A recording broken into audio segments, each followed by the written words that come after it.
बुलाया है। नारी शक्ति वंदन अधिनियम 2023 जो पूर्व में पारित हुआ और 2029 में इसको लागू करने के लिए प्रधानमंत्री जी ने विशेष सत्र की शुरुआत करी है। हम सब बहनें हमारे प्रधानमंत्री जी को बहुत धन्यवाद देती हैं कि उन्होंने हमारे नारीत्व का सम्मान किया, मातृत्व का सम्मान किया और हमें ये अवसर दिया विधानसभा और लोकसभा में 33% आरक्षण के माध्यम से महिला नेतृत्व को आगे आने का मौका दे रही है। आज महिलाएं केवल नीति की लाभार्थी नहीं होगी बल्कि नीति निर्माता होंगी और महिलाएं जब संसद में बैठेंगी, विधानसभा में बैठेंगी तो विकास की जो गाथा वो लिखेंगी। मुझे लगता है कि वो उन विषयों को ध्यान में प्रधानमंत्री जी ने इस पर कोई राजनीति नहीं की। प्रधानमंत्री जी ने बहुत स्पष्टता के साथ महिलाओं को आगे बढ़ाने की कोशिश की, उनको नेतृत्व देने की कोशिश की। प्रधानमंत्री जी इसके पहले भी अन्य राजनीतिक दलों ने कोशिश करी लेकिन उन्होंने उसको राजनीति की भेंट चढ़ा दिया। कभी एक सदन में प्रस्तुत किया और दूसरे सदन में प्रस्तुत नहीं किया, हिम्मत नहीं जुटा पाए। अन्य राजनीतिक दलों को सामने कर दिया कि बहुत विरोध है, लेकिन प्रधानमंत्री जी ने जहाँ पर पूर्ण बहुमत नहीं है लेकिन उसको बहुत मजबूती के साथ उन्होंने शुरुआत करी है और हम सब विश्वास करते हैं कि ये क्रांतिकारी कदम हमारे प्रधानमंत्री जी ही पूरा करेंगे। क्या महाराज राजनेता अभी भी महिलाओं को फ्रंट फुट में आने से रोकना चाहते हैं? उनसे अगर वो खुल के सामने आते हैं तो क्या उनका अधिकार मार खा जाएगा? नहीं, राजनेताओं ने तो हमेशा से ही महिलाओं को रोका है, कोई नई बात नहीं है। हमेशा से कोशिश की है, महिलाओं को नेतृत्व करने के लिए अवसर नहीं दिया जाता था और कम से कम जब आरक्षण होगा तो महिलाओं को नेतृत्व करने का अवसर मिलेगा। और इसके पहले महिलाएं हमेशा राजनीति की शिकार हो जाती थी। उनमें तमाम योग्यताएं होने के बाद उनको अपनी योग्यता प्रमाणित करनी पड़ती है।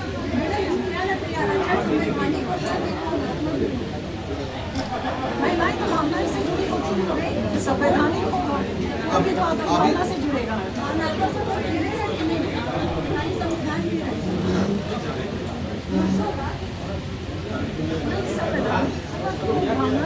मैडम आज शाम को जो प्रोग्राम है जिसमें हम जाने वाली है उसके बारे में थोड़ा बता दीजिए, क्या प्रोग्राम है? बचपन का टिकट क्या है? बचपन की टिकट कोरबा में इसका बहुत अच्छा प्रतिसाद मिला है और जितनी संख्या में हम सोच रहे थे, अभी करीब 1500 से ऊपर बहनें कार्यक्रम स्थल पर है। इतनी तेज गर्मी है और इतनी तेज गर्मी भी बहनें आई हुई है। बचपन की जैसा कि मैंने पहले ही कहा था कि ये नितांत गैर राजनीतिक कार्यक्रम है जिसमें हम महिलाओं को उनके पुराने सुनहरी यादों में ले जाते हैं और वहाँ पर वो बचपन की अपने खेलों को खेल पाती हैं। हमारी छत्तीसगढ़ की संस्कृति को हम और भी समृद्ध बना पाते हैं। होता है, फुगड़ी है, ऐसे खेल होते हैं और इसमें जो आप आज आएंगे तो मुझे लगता है कि वो आपको भी बहुत आनंदित करेंगे। आप इस कार्यक्रम को गैर राजनीतिक बोल रहे हैं लेकिन इस आयोजन से कोरबा के राजनीतिक हलक में भड़कम है। जो नेता आप जो बचपन की टिकट चला रही है लेकिन जो आगामी चुनाव के टिकट के दावेदार है उनके मामले पर एक चिंता की लकीरें दिख रही है, इसको लेकर क्या करेंगे? कोई चिंता की बात नहीं है। एक लास्ट गायिका आशा भोसले का निधन हुआ है, इस पर आपको क्या कहेंगे? आशा भोसले का निधन हुआ है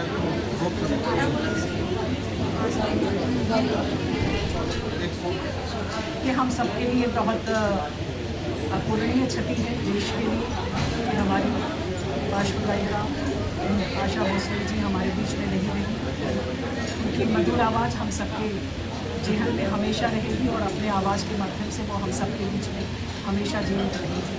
मैं वो श्रद्धा सुमन अर्पित करता था क्योंकि वो दांव पेच को समझ नहीं पाती थी। इसलिए आरक्षण के माध्यम से महिला नेतृत्व को सामने लाने का प्रयास देश के प्रधानमंत्री जी ने पहले भी इस विषय को कहा था और प्रधानमंत्री नरेंद्र मोदी जी ने जब इस बिल को दोनों सदनों में पारित कराया तो उन्होंने कहा था कि 2029 में महिला आरक्षण बिल लागू हो जाएगा।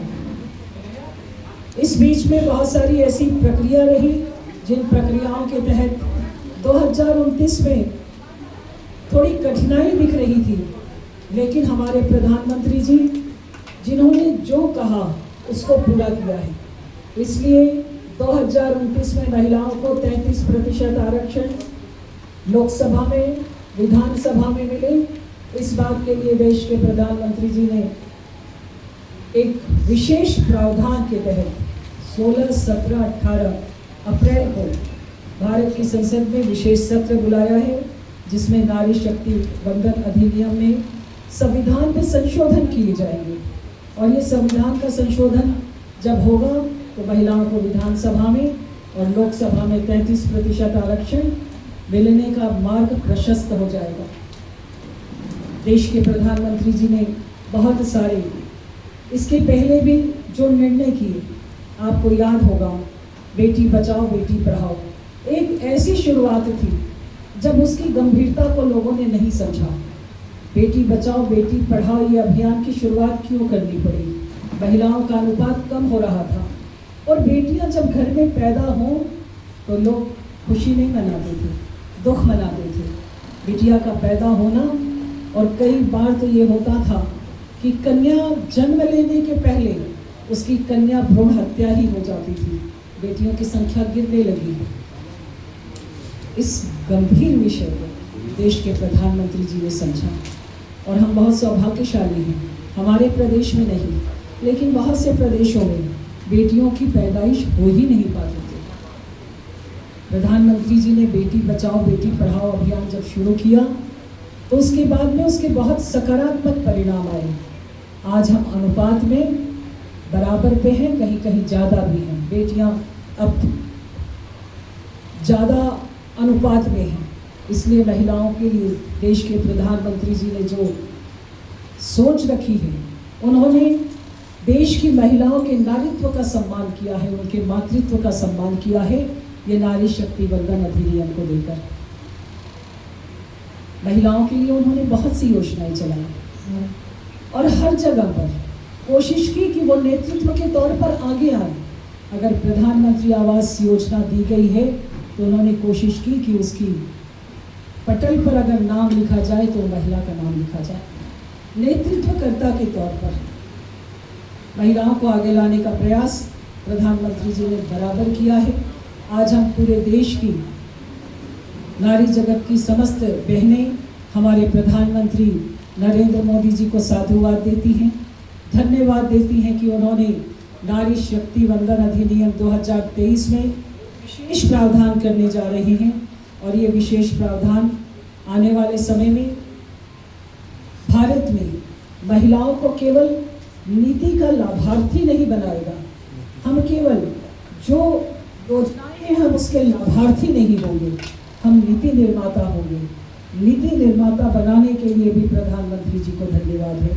विधानसभा में, लोकसभा में 33% आरक्षण होगा। और जैसा कि आप देख रहे हैं, महिलाएं जब भागीदारी करती हैं सत्ता में तो उनकी सोच भी बहुत अलग होती है। महिलाएं संवेदनशील होती हैं, महिलाओं के काम करने का लहजा अलग होता है। और वो जब विधानसभा और लोकसभा में, संसद में और विधानसभा में बैठेंगी तो वहाँ पर जब नीति निर्धारण होगा, महिलाएं अपनी सोच को आगे बढ़ा पाएंगी, मजबूती से रख पाएंगी। और इसका समावेशी जो एक संतुलित विकास की सोच है, मुझे लगता है कि देश के प्रधानमंत्री जी की ये सोच 2047 में विकसित भारत की एक नींव का पत्थर साबित होगा। सबका साथ सबका विकास, यह हमारे प्रधानमंत्री जी की सोच रही है। और सबका साथ सबका विकास तो आधी आबादी का भी विकास उसी मजबूती से हो, वो नेतृत्वकर्ता के तौर पर पहचानी जाए। ये विषय को लेकर मैं आज आपके बीच में उपस्थित हुई हूँ। आपके प्रश्नों का स्वागत है। सरोज जी, आप पूरे भारत में ऐसी है कि जिन्होंने वहाँ पर विधायक और सांसद इन 3 चरणों में आपने रहा। सुषमा स्वराज जी के बाद आपका नंबर पूरे भारत में रहा। अगर मैं कुछ बात कहूँ, अनुमति हो तो एक व्यक्तिगत प्रश्न करूँ आपसे कि आपने कोरबा में जो चुनाव लड़ा, इसके पीछे हारने का कारण क्या है? क्यों आपने हारा? क्यों? यहाँ जितनी भी संभावना थी पूरी, आप हारे क्यों? इसके बारे में चिंतन मैंने किया क्यों? इसी में एक सवाल और था, ये महिला आरक्षण पे ओबीसी महिलाओं पर आपका बीजेपी का स्टैंड क्या है? मेरे प्रश्न होंगे। आज मैं आपके सामने नारी शक्ति वंदन अधिनियम को लेकर उपस्थित हुई हूँ। बात बहुत सारी बीत गई, जो बीत गई वो बात गई। मैं मानती हूँ कि मेरे कार्यकर्ताओं ने बहुत मेहनत करी और जितना उन्होंने मेहनत किया तो हमारे वोट में जो हार का अंतर था वो कम था। अगली बार हम मजबूती से मेहनत करेंगे और जीतेंगे। हारने के बाद में जो थोड़ी बहुत कमी रह गई होगी, मैं मानती हूँ कि वो कमी मेरी है और उसको अगली बार में पूरा करूँगा। आपने हारा कि हराया गया, ये भी एक बड़ा प्रश्न है। नहीं, चुनाव के मैदान में कोई हराता नहीं है। जो जीतने के लिए आता है उसे जीतना आना चाहिए। हारने के बाद आरोप लगाना मेरी फितरत में आपकी नहीं है। संभावना, पूरी संभावना थी, मैं आपको सही बात बता रहा हूँ, लेकिन आपने हारने की संभावना, कहीं ऐसा लगता है कि आपके पक्ष में कोई गड़बड़ी की गई क्या? नहीं, कोई गड़बड़ी नहीं है। मैंने कहा कि मेरे कार्यकर्ताओं ने बहुत मजबूती से काम किया, मेरे नेताओं ने बहुत मजबूती से काम किया, हमारे मुख्यमंत्री जी यहाँ पर आकर बैठे। बहुत सारी चीज़ें हैं चुनाव में, मैदान में बहुत सारे छोटे बड़ी चीज़ें होती हैं। हारने के बाद में किसी के ऊपर ये आरोप लगाना कि कोई हराए, कोई किसी को नहीं हरा सकता। हारने के बाद आप कहें कि मुझे किसी ने हरा दिया, मैं नहीं मानती हूँ। मुझे लगता है कि चुनाव जो लड़ता है उसको जीतना आना चाहिए और अगर आप हारे हैं तो उस पर समीक्षा करनी चाहिए और अगली बार जीतने का प्रयास करना चाहिए। मतलब आप मानती हैं कि अगली बार टिकट आप ही को मिलेगा? भारतीय जनता पार्टी के कमल छाप को मिलेगा, जिसको मिलेगा मैं उसके लिए काम करूंगी। मैं भारतीय जनता पार्टी की कार्यकर्ता हूँ। आप नारी शक्ति वंदन अधिनियम पर ही रहिए, विषय से भटकाव हो जा रहा है। ओबीसी महिलाओं को रिजर्वेशन पे बीजेपी का स्टैंड क्या है, बहुत क्लियर बोलेंगे? नहीं, मैं बहुत क्लियर बोल रही हूँ। आपके ये अधिनियम 2023 में जो अभी सदन में प्रस्तुत होगा, उस विषय को मैंने यहाँ पे नहीं रखा हुआ है। उसकी पूरी वो जब भारत की संसद में पेश होगा तब आपको उस पर बाकी विषय आएंगे। चर्चा के लिए वहाँ बाकी लोग हैं, स्पष्टता से है ये। मैडम, मोदी 2 प्योर मेजॉरिटी थी, मोदी 3 थोड़ा असमंजस के मेजॉरिटी है। उसके बाद मोदी 3 में क्यों आखिर ये बिल तो 2010-14 से लंबित है, उसके बाद अभी इसकी आवश्यकता क्यों इतने विलंब के बाद? राजनीति में बहुत सारे निर्णय समयानुकूल होते हैं, समय के अनुसार निर्णय करना पड़ता है। बहुत सारी परिस्थितियां थी। 2014 में जब भारत में भाजपा की सरकार बनी तो उस समय की जो परिस्थितियां थी, उस समय जो देश की स्थितियां थी, बीच में आपका अन्य कोविड का दौर हुआ और अभी भी कोई कहेंगे तो परिस्थितियां बहुत अनुकूल नहीं है, लेकिन जो आपने कहा है वो करने का प्रयास कर रहे हैं, ये बहुत बड़ी बात है। आप तो 4-5 अभी विधानसभा चल रहे हैं, भारतीय जनता पार्टी की तरफ से क्या स्थिति चल रही है? 5 विधानसभा में चल रहा है, तो अभी जो आ रहे हैं स्पष्टीकरण तो सब टीवी वाले दे रहे हैं, उसमें तो भाजपा ही जीत रही है 5 राज्यों में। तो 5 राज्यों का, तो इसमें जो पश्चिम बंगाल है उसकी स्थिति क्या है आपकी? हम बहुत मजबूत स्थिति में हैं, हम सरकार बना रहे हैं और हम सभी राज्यों में, ये हमारे वो राज्य हैं जहाँ पर भाजपा बहुत मजबूत नहीं थी, लेकिन हमारे सांगठनिक तौर पर हम लोग वहाँ नीचे तक पहुँच के हम लोगों ने, हमारे कार्यकर्ताओं ने जो काम किया है उसके कारण हम बहुत मजबूत स्थिति में हैं और आने वाले समय में हमारी सरकार वहाँ बनने जा रही है। नारी शक्ति वंदन के साथ साथ नया परिसीमन, क्योंकि बहुत सी जगह ये बात भी उठ रही है कि पुरुष वर्चस्व को लगता है कि हमारा हक जो है वो कहीं बट न जाए। क्या दोनों चीज़ें एक साथ होंगी, ऐसा आप मान रही हैं? परिसीमन होकर सीटें बढ़ना और नारी शक्ति वंदन के साथ आरक्षण लागू होना। नहीं, किसी का हक नहीं मांगा जा रहा है। ये इतने मानसिकता दिनों से है। तो महिलाओं का जो हक किसी ने देने का प्रयास नहीं किया, उनके हक की बात किसी ने नहीं कही, किसी का हक नहीं मांगा जा रहा है। परिसीमन एक प्रक्रिया है, यह प्रक्रिया पूरी होनी है। जिस समय होनी थी उसमें कहीं कहीं कुछ विलम्ब हुआ और परिसीमन अब आने वाले समय में होगा तो निश्चित तौर पर जनगणना के अनुसार सीटें बढ़ेंगी, तो किसी का हक के कारण परिसीमन लागू नहीं किया गया है। ये मुफीद समय है। नारी शक्ति वंदन योजना का लागू होना और जो आपने कहा कि अब तक हक अगर नारी सम्मान का जो नहीं मिला था, सीटें बढ़ने के साथ ये जो अवसर आया है तो उसका सही ढंग से ये क्रियान्वयन हो रहा है, ये मानती हैं आप? अपना अपना सोचने का ढंग है।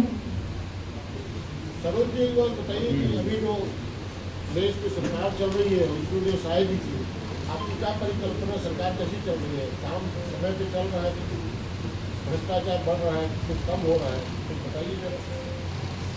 नारी शक्ति वंदन अधिनियम पर अपनी बात कहने के लिए आई हूँ, विषय से भटक जाएंगे। और आज मेरा नहीं मिलती नहीं ना, आप तो कैसे करेंगे? जब मुलाकात अभी हो रही तभी बोलेंगे, बताइए आप मिलती कहाँ? लेकिन मैं आपका प्रश्न का उत्तर देके इस विषय को समाप्त करूंगी। आज एक कार्यक्रम भी है, हम आपको बहुत देर से इंतजार कर रहे थे। आज वहाँ 1000 से ऊपर महिलाएं पहुँच गई हैं। विष्णुदेव साय सरकार बहुत मजबूती के साथ काम कर रही है और बहुत तेजी से हम विकास की ओर बढ़ रहे हैं। जब सरकार होती है तो बहुत सारे प्लस और माइनस की बात होती है।